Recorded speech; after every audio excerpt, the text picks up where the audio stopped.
Puncak arus balik gelombang pertama terjadi di Terminal Pulau Gebang pada 9.000 pemudik tiba di Jakarta. Pemerintah berencana terapkan WFH sehari dalam 1 minggu. Amerika Serikat ajukan proposal berisi 15 poin mengakhiri perang Iran. Halo, selamat petang pemirsa. Anda menyaksikan Berita Nasional Petang edisi Rabu 25 Maret 2026. Selain beberapa informasi tadi, kami juga masih mempunyai beragam informasi menarik lainnya. Bersama saya, Ishaka.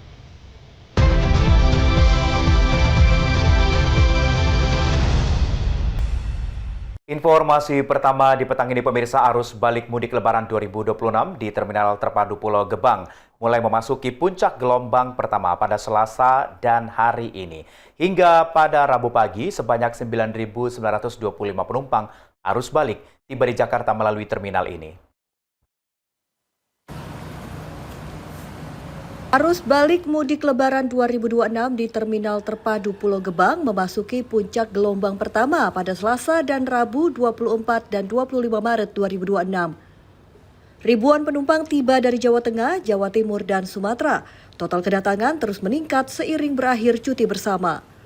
Berdasarkan data panel informasi penumpang di Terminal Terpadu Pulau Gebang, Jakarta Timur pada Rabu pagi 25 Maret 2026, sebanyak 9.925 penumpang arus balik tiba di Jakarta melalui terminal ini. Data arus balik ini dihitung dari H+1 Lebaran atau Minggu 22 Maret 2026 hingga H+4 atau Rabu pagi. Pada H+1 Lebaran sebanyak 725 penumpang telah tiba. Hari berikutnya tercatat penumpang melonjak menjadi 2.196 penumpang. Lonjakan penumpang terjadi lagi pada puncak pertama arus balik pada H+3 atau Selasa 24 Maret 2026 sebanyak 4.120 penumpang. Pada H+4 atau Rabu sementara tercatat 2.884 penumpang telah tiba. Data hari ini akan terus bertambah seiring pembaruan yang dilakukan secara berkala. Tinggi angka penumpang tiba terjadi pada H+3 sesuai dengan prediksi pihak terminal. Sebelumnya, Komandan Regu Terminal Terpadu Pulau Gebang, Harjo, mengatakan puncak arus balik terjadi pada Selasa malam. Arus balik ini akan terus meningkat hingga H+7. Pihak terminal menyiagakan petugas gabungan dari unsur terminal, Dinas Perhubungan, TNI, dan Polri untuk mendukung kelancaran arus balik. Posko kesehatan dan kebidanan juga didirikan untuk memberikan fasilitas kesehatan. Pemudik diimbau tetap waspada terhadap barang bawaan serta memastikan tidak ada barang yang tertinggal. Tim Liputan Berita Nasional TV.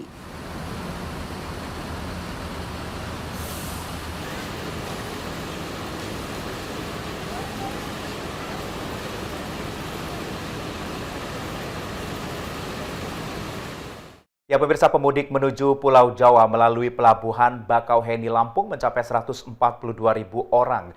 Dengan total kendaraan 37.000 unit, ASDP Indonesia mencatat lebih dari 756.000 pemudik belum kembali ke Pulau Jawa.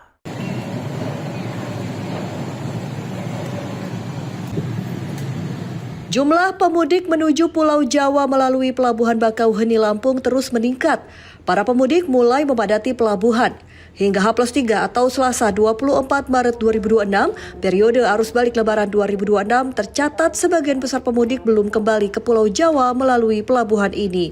Direktur Utama PT ASDP Indonesia Ferry, Heru Widodo menyebut, berdasarkan data Posko masih terdapat sekitar 756.000 penumpang dan lebih dari 202.000 unit kendaraan belum melakukan penyeberangan. Sementara jumlah pemudik yang sudah kembali ke Pulau Jawa hingga Selasa mencapai lebih dari 142.000 orang dengan total kendaraan sekitar 37.000 unit. Dengan banyak pemudik belum kembali ke Pulau Jawa, PT ASDP Indonesia menyiapkan skema tiba bongkar berangkat. Dalam skema ini, kapal yang tiba dari Bakauheni langsung menurunkan muatan di Merak dan segera kembali ke Bakauheni tanpa muatan. Kita akumulasikan arus balik dari H+1 dan H+2 sampai hari ini, jumlah penumpang yang sudah kembali berjumlah 142.288 orang. Kemudian jumlah kendaraan 37.634 unit kendaraan dari berbagai jenis, baik kendaraan roda 2 maupun kendaraan roda 4 maupun bis. Dan ini juga kami catat naik 15% untuk penumpang dibandingkan dengan tahun lalu. kemudian kendaraan naik 15,7% dibandingkan tahun lalu. Nah kemudian kalau kita komparasikan jumlah penumpang yang mudik kemudian yang sudah kembali dan yang belum, jumlah penumpang yang belum kembali ke Pulau Jawa itu berjumlah 756.576, ini yang belum kembali ke Jawa. Lalu kemudian kendaraan yang belum kembali ke Jawa itu berjumlah 202.126 kendaraan dengan berbagai jenis golongan. Puncak arus balik Lebaran 2026 gelombang pertama diprediksi terjadi pada 24 hingga 25 Maret dan gelombang kedua arus balik Lebaran 2026 terjadi pada 28 dan 29 Maret 2026. Dengan kondisi ini, pemerintah mengimbau pemudik mengatur waktu perjalanan ke daerah asal dan menghindari puncak arus balik. Dari Lampung Selatan Lampung, Immanuel Simorangkir, Berita Nasional TV.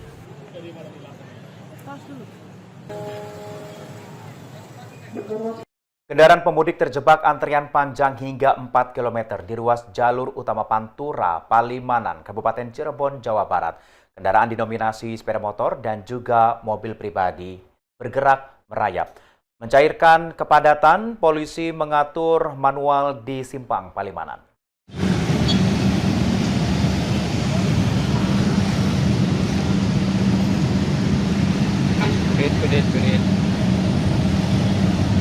Kendaraan pemudik balik dari Jawa menuju Jakarta berjalan merayap dengan kecepatan 20 km per jam di jalur Pantura Palimanan, Kabupaten Cirebon, Selasa siang, 24 Maret 2026. Kendaraan didominasi sepeda motor dan roda 4 pribadi mengular sepanjang 4 km sejak Pantura Palimanan hingga Pantura Plumbon.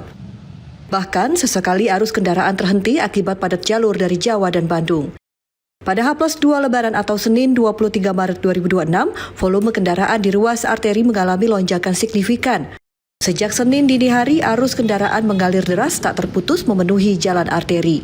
Bahkan pemudik motor terpantau menyemut di sepanjang Pantura Bypass Kota Cirebon hingga Palimanan. Tinggi arus kendaraan membuat petugas mengambil diskresi kepolisian di simpang Palimanan. Petugas melakukan pengaturan manual dengan mendahulukan arus kendaraan dari Jawa menuju Jawa Tengah. Selain karena padat arus balik, penumpukan ini juga disebabkan tinggi arus kendaraan dari Bandung dampak one-way jalan tol Cipali. Operasi Ketupat tahun 2026 mengalami peningkatan di jalur arteri karena mungkin disebabkan oleh terpusatnya arus-arus balik atau para pengendara dan bercampur juga dengan lokal, artinya yang orang sini yang ada kepentingan masing-masing. Petugas akan melakukan rekayasa lalu lintas untuk mencairkan kemacetan. Rekayasa ini diterapkan secara situasional melihat volume arus dan kepadatan lalu lintas khususnya pemudik tujuan Jawa. Dari Cirebon, Jawa Barat, Edward Ruspendi, Berita Nasional TV. Selanjutnya kami akan mengajak Anda untuk memantau kondisi arus lalu lintas terkini yang akan disampaikan oleh petugas NTMC Korlantas Polri. Ya baik, selamat sore pemirsa. Saya Brigadir Satria akan mengupdate informasi kondisi arus lalu lintas terkini. Langsung dari kawasan Simpang Pemuda, Kota Cirebon, Jawa Barat, di mana untuk puncak arus balik yang melintasi Kota Cirebon, terkhususnya yang melintasi Simpang Pemuda, di tempat saya melaporkan saat ini memang sudah terjadi di sepanjang hari kemarin, di mana menurut pantauan tim kami di lapangan untuk hari ini di kawasan Kota Cirebon itu sendiri lalu lintas sudah dalam keadaan cukup ramai namun tetap terbilang lancar, walaupun memang hingga sore hari ini untuk kendaraan dari arah Jawa Tengah, Tegal maupun Kuningan yang akan menuju ke arah Jakarta masih cukup mendominasi dengan adanya antrian kendaraan menjelang traffic light berkisar 50 hingga 70 meter ke belakang. Selepasnya kendaraan dapat kembali lancar. Yang perlu diantisipasi yaitu hingga sore ini masih cukup banyaknya bis antar kota maupun truk muatan barang yang melintasi persimpangan Pemuda di tempat saya melaporkan, agar para pengendara dapat tetap menjaga jarak aman kendaraan Anda dengan kendaraan lainnya. Sama halnya untuk lalu lintas dari arah sebaliknya, dari arah Jakarta atau dari arah kota Cirebon yang akan menuju ke arah Tegal maupun yang akan menuju ke arah Stadion Bima pun juga cukup ramai dan juga cenderung padat pada sore hari ini. Perlambatan kecepatan dikarenakan adanya titik pertemuan arus kendaraan yang perlu diantisipasi agar para pengendara dapat tetap ikuti arahan petugas kami yang berada di lapangan. Untuk lalu lintas dari arah Stadion Bima yang akan menuju ke arah pusat kota Cirebon dan yang akan berbelok menuju ke arah Jakarta dan yang akan menuju ke arah Tegal dalam keadaan kondusif normal pada sore hari ini. Namun tetap diimbau bagi Anda para pengendara agar dapat tetap menjaga batas kecepatan maksimal kendaraan Anda mengingat curah hujan pada sore hari ini cukup tinggi di kawasan kota Cirebon. Seperti yang saya jelaskan di awal, memang menurut informasi yang kami dapat untuk puncak arus balik yang melintasi kota Cirebon sudah terjadi di sepanjang hari kemarin. Terbukti menurut informasi dari Dinas Perhubungan Kota Cirebon, sejak pukul 00.00 hingga pukul 23.00 malam kemarin tercatat sebanyak 79.343 kendaraan yang melintas di Simpang Pemuda ini menuju ke arah Jakarta. Sedangkan jika kita dapat lebih mendetailkan lagi, sebanyak kurang lebih 80%-nya atau sekitar 65.000 kendaraan sepeda motor atau para pemudik sepeda motor yang melintas di Simpang Pemuda menuju ke arah Jakarta di tempat saya melaporkan. Terkait dari masih banyaknya para pengendara atau para pemudik yang hingga sore hari ini melintas, yang memangnya akan untuk puncak arus balik diprediksi akan dibagi dua gelombang. Gelombang pertama telah terjadi pada tanggal 23 hingga tanggal 24 Maret. Nantinya akan gelombang kedua akan terjadi pada tanggal 28 hingga tanggal 29 Maret, mengingat pada Senin depan atau tanggal 30 Maret seluruh aktivitas sekolah sudah kembali normal. Bagi Anda para pengendara yang masih akan berencana melakukan perjalanan kembali ke daerah asal agar dapat tetap ikuti arahan petugas kami serta dapat tetap mengupdate informasi rekayasa arus lalu lintas yang bersifat situasional. Dan untuk informasi selengkapnya silakan hubungi call center kami di nomor 1-500-669 dan juga dapat menghubungi WhatsApp center kami di 08587-1500669. Stop pelanggaran, stop kecelakaan, keselamatan milik kita bersama untuk mudik aman, keluarga bahagia. Demikian informasi yang dapat disampaikan, semoga bermanfaat dan salam presisi. Work from home akan diberlakukan usai Lebaran 2026. Informasinya akan kami hadirkan usai jeda. Tetaplah bersama kami.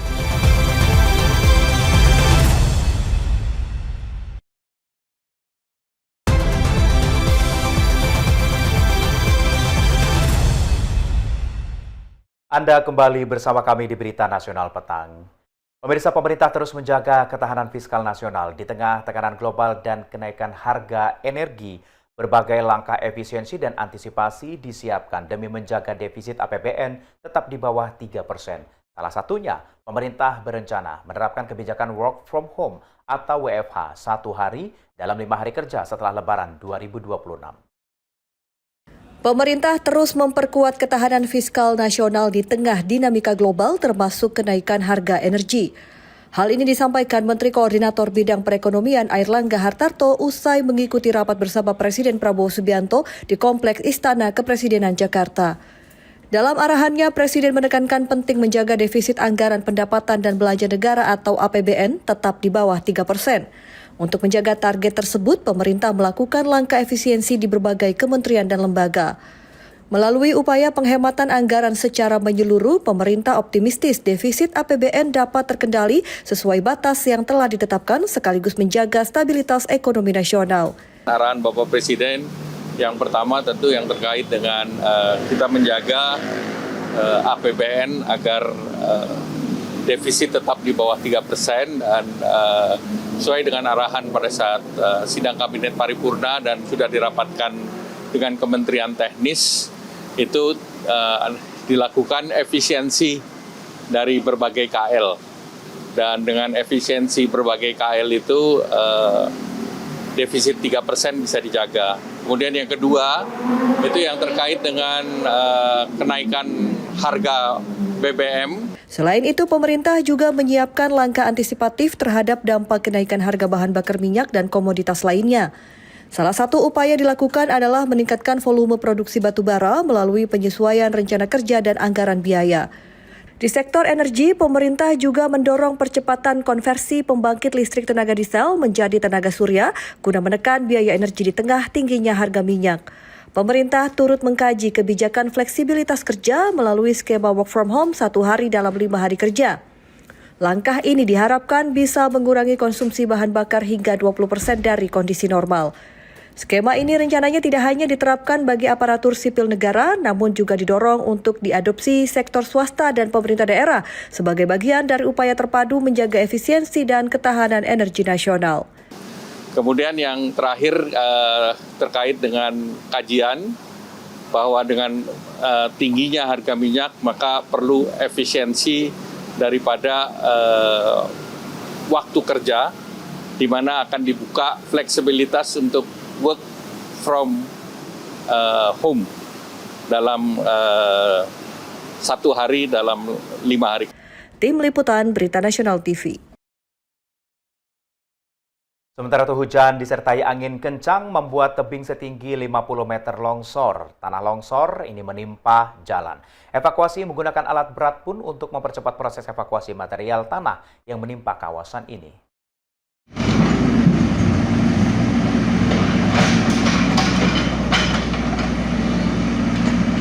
Jalan kabupaten penghubung antar kecamatan di Desa Sukamaju, Kecamatan Lembah Sugih, Kabupaten Majalengka, Jawa Barat, tertimbun longsor pada Senin malam 23 Maret 2026. Arus lalu lintas melewati jalur ini harus memutar arah ke jalur arteri Dusun Rancang Kalong, Desa Sukamaju, akibat akses tertimbun tanah longsor di 2 titik dari tebing setinggi 50 meter. Tim gabungan dari Dinas Kementerian Pekerjaan Umum, TNI Polri, BPBD, dan warga mengevakuasi material tanah ke lokasi lebih aman menggunakan alat berat beko demi mempersingkat waktu. Beruntung saat kejadian tidak ada kendaraan yang melintasi kawasan ini. Sekretaris Kecamatan Lembah Sugih, Ridwan Nudin, menjelaskan tanah longsor sedang ditangani dan bisa dilewati dalam waktu dekat. Kejadian bencana alam di Kecamatan Lembah Sugih sebanyak 9 titik. Dan alhamdulillah untuk yang 8 titik sudah bisa ditangani bekerjasama antara Puspika, masyarakat, dan pihak terkait. Dan yang besar atau yang masih ditangani saat ini yaitu longsoran yang ada di Desa Sukamaju, Kecamatan Lembah Sugih, dan alhamdulillah saat ini juga sedang ditangani dan alat berat sudah turun dan mudah-mudahan siang ini bisa dilewati baik oleh kendaraan. Warga setempat berharap bencana segera diatasi dan meminta area berisiko ditangani menghindari terjadi longsor susulan.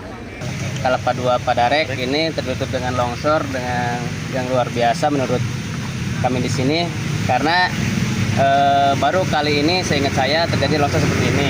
Tapi alhamdulillah dari pihak pemerintah bahwa dari Kapolsek, dari TNI udah sigap ke sini berserta jajarannya, kami ucapkan alhamdulillah terima kasih. Terus kami mohon bantuannya kepada yang bersangkutan, yang berwenang, aparatur pemerintah yang lain.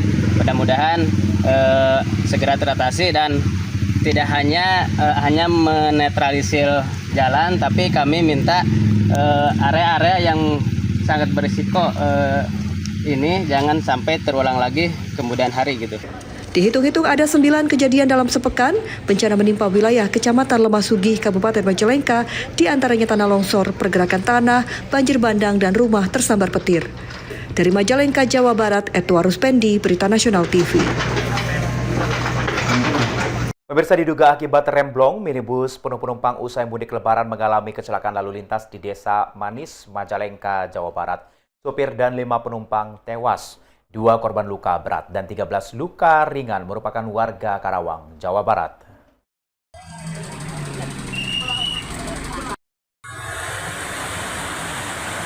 Minibus travel mengalami kecelakaan lalu lintas di turunan Jalan Provinsi Desa Maniis, Kecamatan Cingambul, Kabupaten Majalengka pada Senin malam 23 Maret 2026.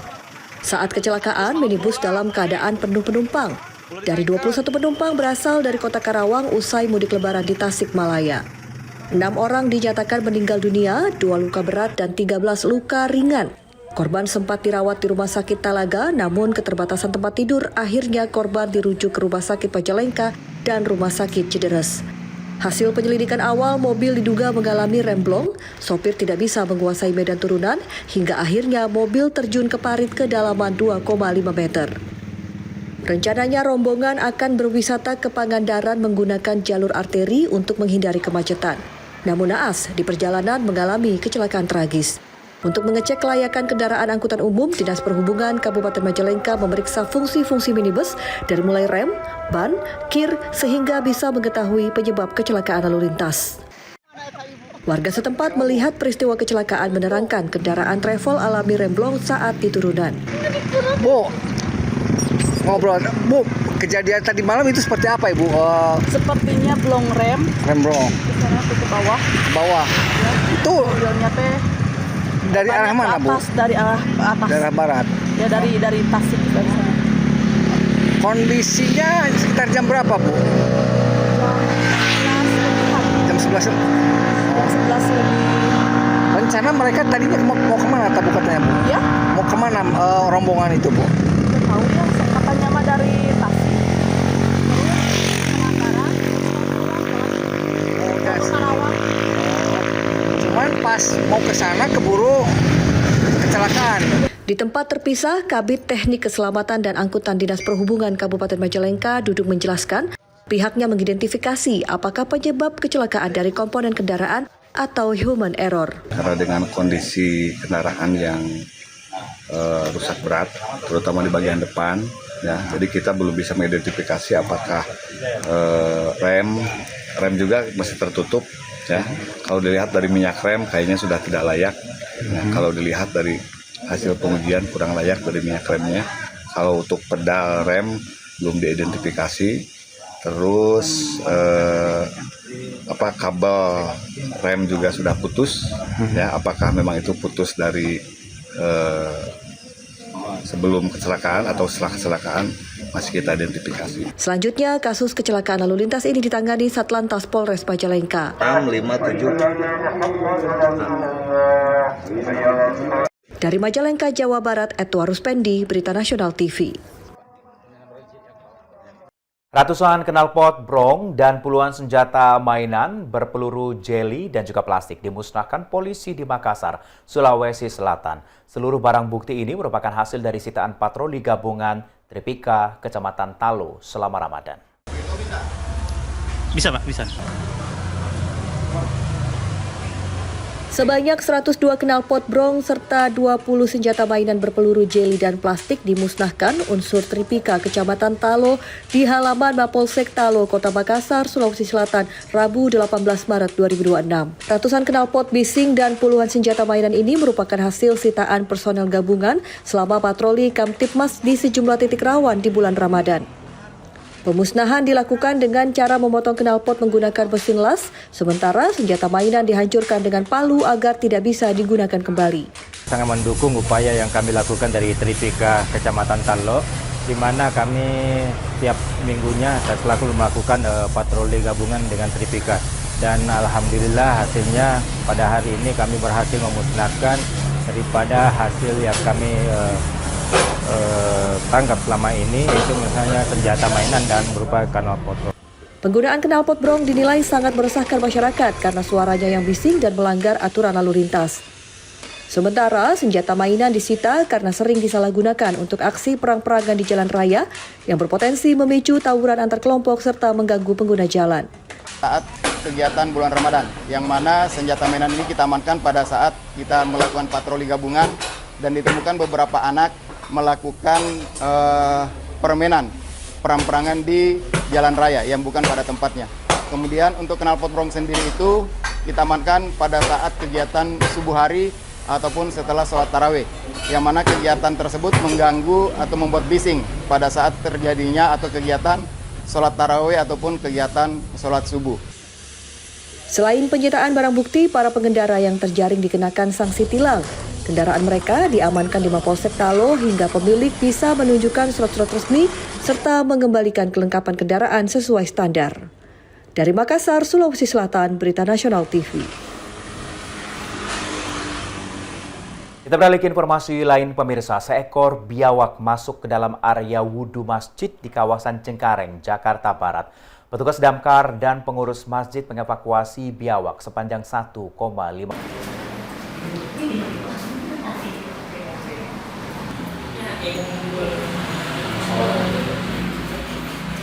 Seekor biawak berukuran sekitar 1,5 meter dievakuasi dari area tempat wudhu Masjid Al-Marifah Rawabuaya, Cengkareng, Jakarta Barat pada Selasa malam 24 Maret 2026. Peristiwa ini pertama kali diketahui oleh jemaah masjid saat akan melaksanakan sholat maghrib. Pengurus Dewan Kemakmuran Masjid atau DKM mengatakan biawak ditemukan berada di dalam kamar mandi, tepatnya di area tempat wudhu. Karena kesulitan, pihak pengurus masjid kemudian menghubungi petugas pemadam kebakaran sektor Rawabuaya untuk meminta bantuan evakuasi. Kami atas nama pengurus Masjid Al-Marifah Rawabuaya yang telah berhasil mengevakuasi biawak. Hal ditemukannya seperti apa sih Pak Haji? Jadi pas tadi kita datang sholat maghrib, jadi kita nyalain lampu di tempat itu wudhu. Tadinya tempatnya gelap, ya mungkin karena gelap dia masuk ke ini. Nah mungkin masuknya dari sini nih. Nah begitu saya nyalain lampu dia kaget. Jadi dia kaget, dia turun ke bawah, mungkin mau kabur dari bawah. Gitu. Udah berapa lama ini biawaknya sendiri Pak Haji? Gimana? Udah berapa lama ada di masjid sini sendiri biawaknya? Ini memang sih ada saksi yang lihat biawak ini sering mondar-mandir di sekitar got sana ya.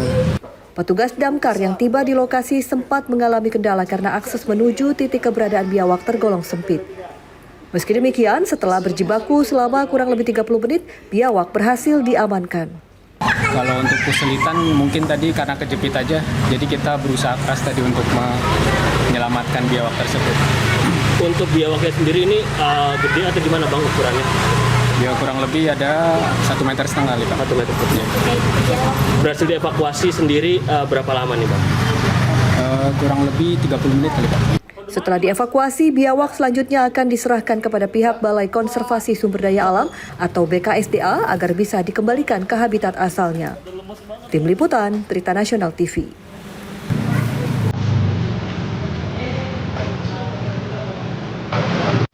Informasi dari dunia internasional akan kami hadirkan usai jeda. Tetaplah bersama kami.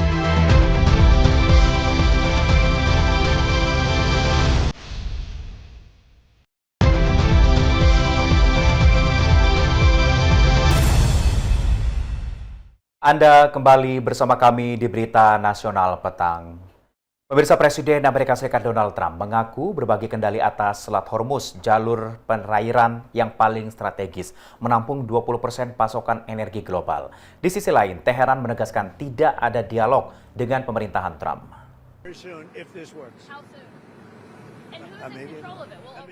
Presiden Amerika Serikat Donald Trump mengumumkan pernyataan soal konflik di Timur Tengah pada Senin 23 Maret 2026. Pernyataan Trump lagi-lagi menimbulkan kontroversi. Trump mengaku dirinya dan pemimpin Iran bisa berbagi kendali atas Selat Hormuz, jalur perairan paling strategis yang menampung 20% pasokan energi global.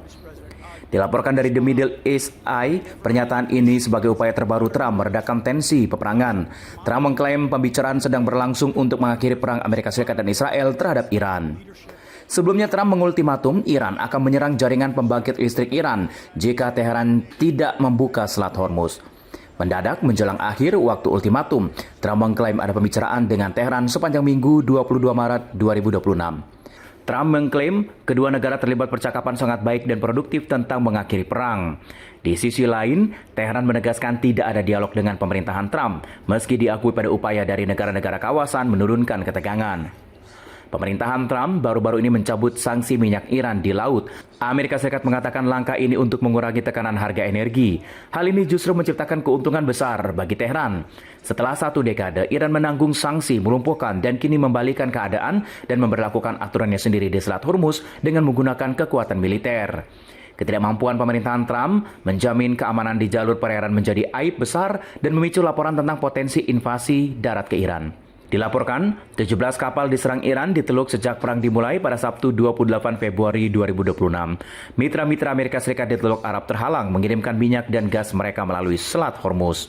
Dilaporkan Lloyd's List, negara-negara termasuk India, Pakistan, Irak, Malaysia, dan Cina terlibat pembicaraan dengan Teheran mengenai akses ke jalur laut ini. Iran had a modern military, a modern navy, a modern air force, modern air defense. Amerika Serikat mengajukan proposal berisi 15 poin kepada Iran sebagai upaya mengakhiri konflik. Dalam poin tersebut, Iran diminta membuka akses tanpa hambatan di Selat Hormuz dan penghentian pengayaan uranium.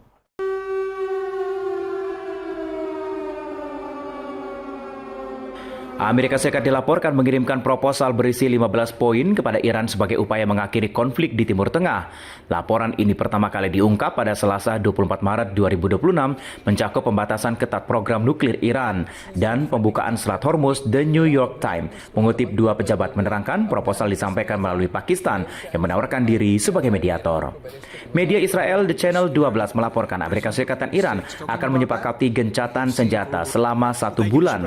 Pada masa ini bisa digunakan untuk negosiasi lanjutan berdasarkan proposal yang diajukan. Salah satu poin utama dalam proposal adalah penghentian pengayaan uranium di wilayah Iran. Selain itu, Iran diminta menyerahkan seluruh material uranium karena dinilai berpotensi dikembangkan menjadi senjata nuklir. Iran juga diminta membuka akses tanpa hambatan di Selat Hormuz. Selat ini merupakan jalur strategis yang dilalui 20% pasokan minyak dunia. Blokade Iran memicu lonjakan harga energi global. Sebagai imbalannya, Iran akan mendapatkan penghapusan seluruh sanksi selama ini yang dikenakan. Iran juga akan menerima bantuan dalam pengembangan energi nuklir sipil, termasuk di fasilitas Bushehr. Bushehr merupakan salah satu lokasi penting yang dituduhkan Iran menjadi target serangan Israel. Dalam proposal yang diajukan, Amerika Serikat tidak mencantumkan upaya perubahan rezim di Iran. Presiden Amerika Serikat Donald Trump menyatakan optimisme jalur diplomasi dengan Iran. Sebelumnya, gabungan militer Amerika Serikat dan Israel melancarkan serangan besar pada Sabtu 28 Februari 2026. Serangan diawali dengan pembunuhan pemimpin tertinggi Iran saat itu, Ayatollah Ali Khomeini, dan memicu serangan balasan dari Iran. Kini, perang masuk pekan keempat dan masih berlangsung. Sementara itu, Iran menunjuk mantan Komandan Korps Garda Revolusi Muhammad Bagher Zolgadir sebagai Kepala Dewan Keamanan Nasional tertinggi Iran. Zolgadir menggantikan Ali Larijani yang tewas dalam serangan Israel. Pengangkatan Zolgadir diperkirakan akan semakin memperkuat pengaruh IRGC dalam aparatur pengambilan keputusan Iran.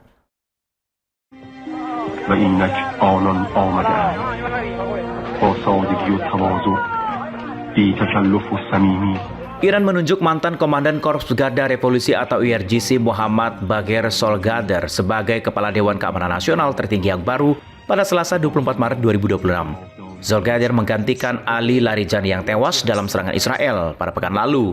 Sebelumnya Zolgadir menjabat sebagai Sekretaris Dewan Penentu Kebijakan Iran.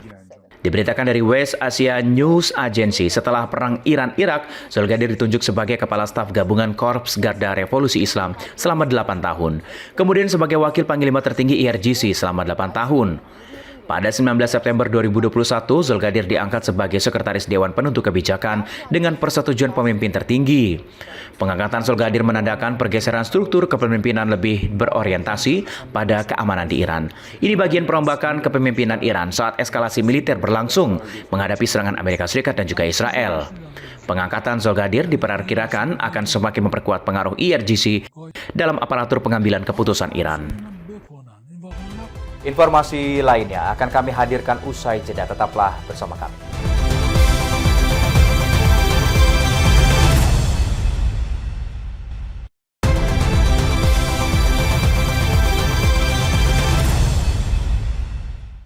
Terima kasih Anda masih bersama kami di Berita Nasional Petang.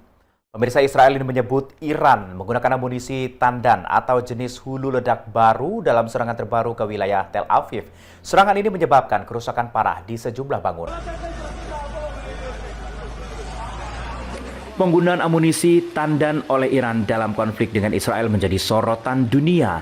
Dikutip dari Al Jazeera, pada Selasa 24 Maret 2026, senjata ini dinilai memiliki dampak luas dan berbahaya, terutama bagi warga sipil. Amunisi tandan atau hulu ledak cluster merupakan jenis senjata tidak hanya meledakkan satu bom besar, sebaliknya senjata ini menyebabkan puluhan hingga puluhan bom kecil atau bomblet ke area yang luas. Menurut para analis militer, ketika rudal mendekati target, bagian ujungnya akan terbuka dan melepaskan bom-bom kecil ke udara. Bom-bom ini kemudian jatuh secara menyebar dan menghantam banyak titik sekaligus. Hal ini membuat amunisi tandan lebih sulit dicegat sistem pertahanan udara seperti milik Israel. Untuk menghentikannya, rudal harus dihancurkan sebelum muatan klaster terbuka di udara. Jika terlanjur terbuka, ancaman berubah dari satu titik menjadi banyak titik serangan sekaligus. Kondisi ini membuat sistem pertahanan kewalahan. Dalam konflik terbaru, Iran dilaporkan menggunakan rudal dengan hulu ledak klaster sebagai bentuk balasan atas serangan Israel. Serangan menyebabkan korban jiwa dan kerusakan di wilayah tengah Israel, termasuk area sekitar Tel Aviv. Konflik antara Iran dan Israel terus meningkat dengan penggunaan teknologi militer semakin berkembang di medan perang. Program rudal Iran dikenal sebagai salah satu terbesar di kawasan Timur Tengah. Beberapa rudal diduga mampu membawa hulu ledak klaster antara lain Shabab 3, Emat, Ghadir 1, hingga Sejil dan Khorramshahr. Selain itu, Iran juga memiliki rudal generasi baru seperti Khaybar, Shekan, dan Haj Qasim. Pemirsa, sebuah pesawat Air Canada Express terparkir di landasan bertabrakan dengan truk pemadam kebakaran di landasan Bandara LaGuardia di New York City. Akibatnya 2 orang tewas dan puluhan orang terluka.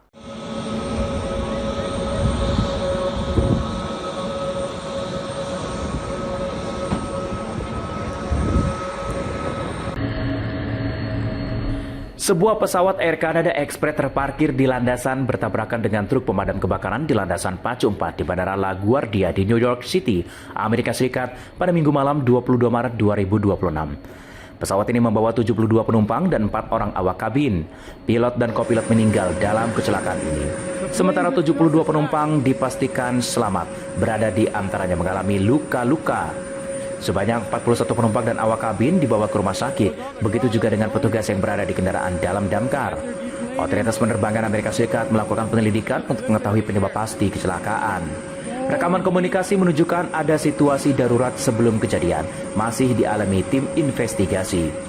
Pihak berwenang mengumpulkan data dan bukti di lokasi kejadian. Akibat kecelakaan ini, semua jadwal penerbangan, kedatangan, dan keberangkatan dari Bandara LaGuardia dibatalkan atau ditunda sementara hingga pemberitahuan lebih lanjut. Penutupan bandara mempengaruhi ratusan penerbangan termasuk maskapai penerbangan American Airlines, Delta Airlines, Southwest Airlines, United Airlines, dan Air Canada.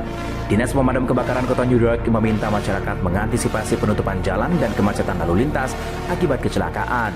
Euronews memberitakan berdasarkan data otoritas penerbangan, Bandara LaGuardia termasuk bandara tersibuk ketiga di New York melayani 33,5 juta penumpang pada tahun 2024. Pada tahun 2024, bandara ini menyelesaikan proyek pembangunan ulang senilai 8 miliar dolar Amerika Serikat dengan meningkatkan infrastruktur melalui terminal dan jalan raya baru. Amerika Serikat mencatat sejumlah kecelakaan udara mematikan termasuk tabrakan antara pesawat penumpang dan helikopter militer di dekat Washington. Ya, sementara itu pesawat angkut militer milik Colombian Air Force jatuh tak lama setelah lepas landas di wilayah Amazon Selatan dekat Puerto Leguizamo, menyebabkan puluhan korban jiwa dan luka-luka. Kecelakaan ini menyoroti resiko penggunaan pesawat militer lama serta pentingnya percepatan modernisasi alat utama sistem persenjataan demi keselamatan. Pesawat angkut militer milik Colombian Air Force jenis Lockheed Martin C-130 Hercules mengalami kecelakaan tak lama setelah lepas landas di wilayah Amazon bagian selatan Kolombia, perbatasan Kolombia dengan Peru pada Senin 23 Maret 2026, waktu setempat. Kecelakaan terjadi sekitar 1,5 km dari landasan pacu dengan kondisi pesawat mengalami kerusakan berat. Jumlah korban tewas dalam kecelakaan pesawat militer Kolombia meningkat tajam menjadi 66 orang dari total 128 orang yang berada di dalam pesawat. Sumber militer Kolombia menyebutkan kepada Reuters bahwa jumlah korban hampir 2 kali lipat dari laporan awal, sementara tim penyelamat menemukan jenazah dari puing-puing pesawat. Kecelakaan ini menjadi salah satu kecelakaan paling mematikan dalam sejarah terbaru Angkatan Udara Kolombia dan menyebabkan puluhan orang terluka.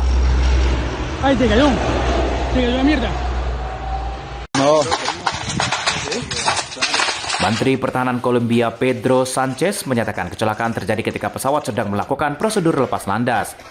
Seorang petugas pemadam kebakaran Eduardo Sanchuan Callejas menjelaskan pesawat diduga mengalami benturan di ujung landasan sebelum akhirnya kehilangan kendali. Sayap pesawat sempat menghantam pohon saat jatuh. Benturan ini memicu kebakaran hebat dan diduga menyebabkan ledakan dari perangkat tertentu dalam pesawat. Warga setempat menjadi pihak pertama mengevakuasi korban. Tak lama kemudian, kendaraan militer tiba di lokasi. Namun, medan sulit dijangkau membuat proses penyelamatan dan evakuasi berjalan lambat. Presiden Kolombia Gustavo Petro menyoroti lambat modernisasi militer disebut terhambatnya birokrasi. Ia menegaskan tidak akan mentoleransi penundaan lebih lanjut lantaran keselamatan prajurit menjadi taruhannya. Pesawat Hercules C-130 pertama kali dikembangkan pada tahun 1950-an dan mulai digunakan Kolombia sejak akhir 1960-an. Pesawat jenis ini kerap digunakan mengangkut pasukan dalam operasi militer saat konflik internal Kolombia berlangsung lebih dari 6 dekade dan menewaskan lebih dari 450.000 orang. Kecelakaan ini menyoroti resiko penggunaan pesawat militer lama serta pentingnya percepatan modernisasi alat utama sistem persenjataan demi keselamatan personil. Kami akan kembali usai jeda, tetaplah bersama kami.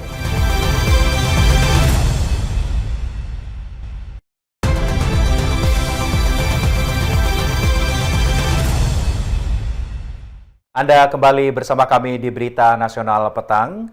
Pemirsa, Arab Saudi dikenal sebagai pusat sejarah Islam dengan dua kota suci Mekah dan juga Madinah yang kini tengah menjalani transformasi besar melalui rencana nasional Saudi Vision 2030. Di antaranya dalam pengembangan mega proyek masa depan seperti The Line di kawasan Neom, Maraya Concert Hall di Al-Ula dan juga Qiddiya City sebagai pusat hiburan dan olahraga baru.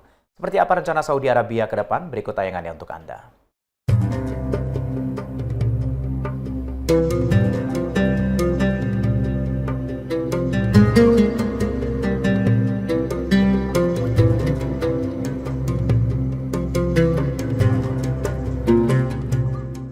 Selamat datang di Saudi Arabia. Saudi Arabia menempati posisi khas sebagai negara menampung dua kota suci umat Islam, yaitu Mekah dan Madinah, pusat ibadah haji, umroh, dan sejarah Islam. Pemerintah menegaskan bahwa identitas negara ini sangat terkait dengan nilai-nilai Islam dan moderasi, dan bahwa pembangunan modern dilakukan sambil tetap menjaga akar tersebut. Rencana Vision 2030 sudah diluncurkan untuk mendiversifikasi perekonomian Saudi, mengurangi ketergantungan pada minyak, dan meningkatkan sektor teknologi, pariwisata, budaya, serta hiburan.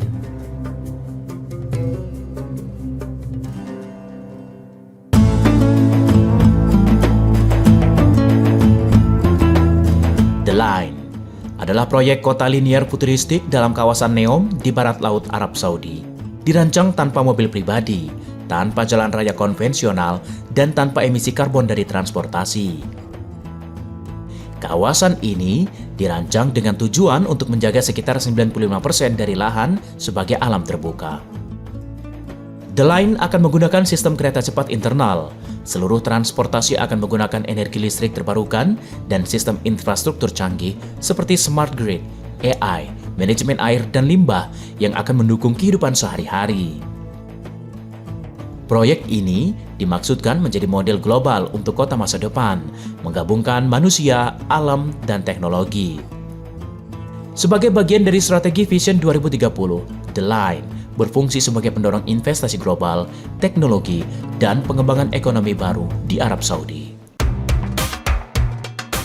Maraya Concert Hall terletak di lembah Asar Al-Ula, sebuah wilayah yang kaya akan situs arkeologi dan lanskap batu kuno. Bangunan ini dirancang sebagai salah satu ikon budaya masa kini dalam konteks sejarah dan alam Al-Ula. Bangunan ini menampilkan 9.740 meter kubik kaca cermin pada fasadnya, sehingga menjadikannya bangunan bercerminan terbesar di dunia. Maraya berfungsi sebagai gedung pertunjukan multiguna, seperti konser, konferensi, pameran, dan acara budaya internasional. Bangunan ini memberikan pengalaman di mana lanskap alam menjadi bagian panggung dan refleksi cermin memperluas ruang visual dan menghadirkan panggung alam.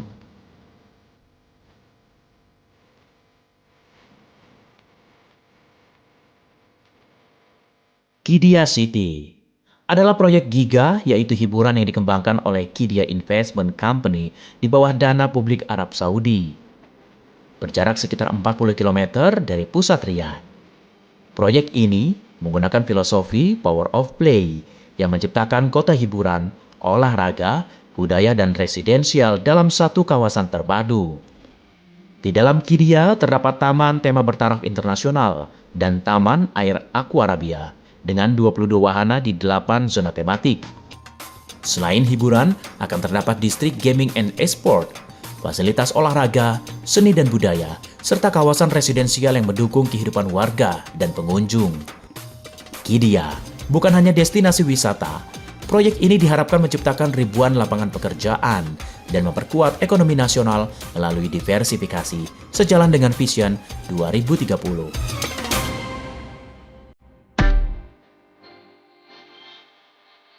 Transformasi yang dilakukan Arab Saudi melalui proyek-proyek ini menunjukkan sinergi antara warisan spiritual, keberlanjutan lingkungan, dan inovasi teknologi.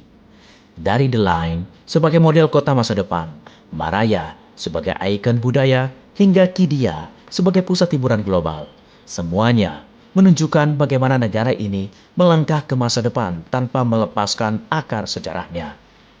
Kini, Arab Saudi tengah menampilkan wajah barunya sebagai negara yang menghormati sejarah Islam, sekaligus membangun masa depan yang berbasis teknologi tinggi.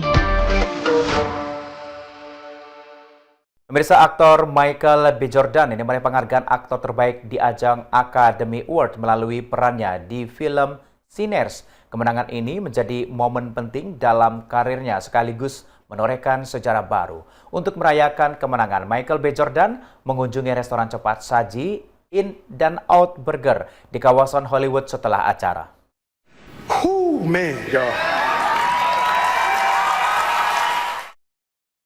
Michael B. Jordan dinobatkan sebagai aktor terbaik di Academy Awards berkat perannya dalam film Sinners. Pengumuman ini disambut meriah dan menjadi salah satu momen paling disorot di malam ajang Academy Awards ke-98 yang digelar di Dolby Theater Hollywood Minggu 15 Maret 2026. Akting yang diperankan Michael B. Jordan di film dinilai kuat dan berhasil menyentuh penonton. Banyak menilai karakter dimainkan terasa mendalam, tidak berlebihan dan menyentuh hati. Di film Sinners, Michael B. Jordan memerankan tokoh saudara kembar bernama Smook dan Stack. Penghargaan ini menjadi Oscar pertama dalam karir Michael B. Jordan. Kemenangan ini membuat Michael B. Jordan masuk dalam daftar aktor kulit hitam yang pernah menang aktor terbaik di Oscar. Michael B. Jordan bergabung bersama nama-nama besar seperti Sidney Poitier, Denzel Washington, Jamie Foxx, Forest Whitaker, dan Will Smith. Momen ini juga jadi penanda bahwa industri film terus bergerak ke arah lebih terbuka. Semakin banyak talenta dari berbagai latar belakang mendapat panggung dan pengakuan. Bagi Michael B. Jordan, penghargaan ini menjadi bukti perjalanan panjang karir di dunia film. Usai menerima penghargaan, Michael B. Jordan mampir ke gerai In and Out Burger dengan setelan formal dan membawa piala Oscar. Aksi sederhana ini menjadi perbincangan di media sosial. Banyak warganet menilai cara perayaan ini sangat santai dan relatable bagi publik. Momen ini juga dianggap mencerminkan sisi pribadi seorang bintang Hollywood memilih merayakan pencapaian besar dengan cara sederhana.